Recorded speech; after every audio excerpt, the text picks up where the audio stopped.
Awanen ti manamnamapay nga amihan wenno amihan kadagiti sumarsaruno nga aldaw.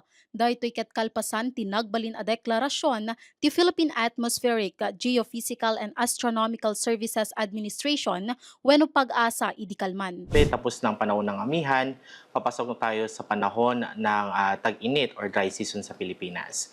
Kung titingnan natin sa mga susunod na araw, bagamat meron pa tayong inaasahan muling pagbalik lang ng hangin mula sa Hilagang Silangan, hindi na itutulad ng mga nakaraang buwan na may kasamang malamig na hangin. Kunana, adaytoy ti rason no apay a dumandanonen iti danger level ti heat index a marikrik na.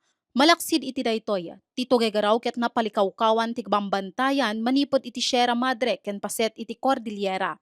Naminsan manen a pinalagipan ti pag-asa ti publiko tapno maliklikan ti anyaman nga epekto ti napudot a panyempo. Kas iti umno a bentilasyon, panagisuot ti komportable a kawes ken panaginom ti danom.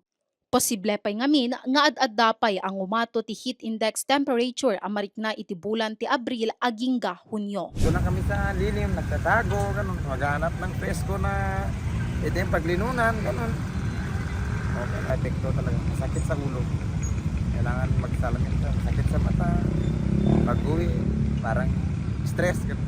Atin naman po mga trabahador na hindi may iwasan magbilad sa gitna ng araw, tulad din po ng ating pagpapayo kanina, kailangan pong uminom ng maraming tubig dahil ito po yung natural barrier po natin para hindi direktong maapektuhan ng masamang epekto ng ating pumainit na temperatura.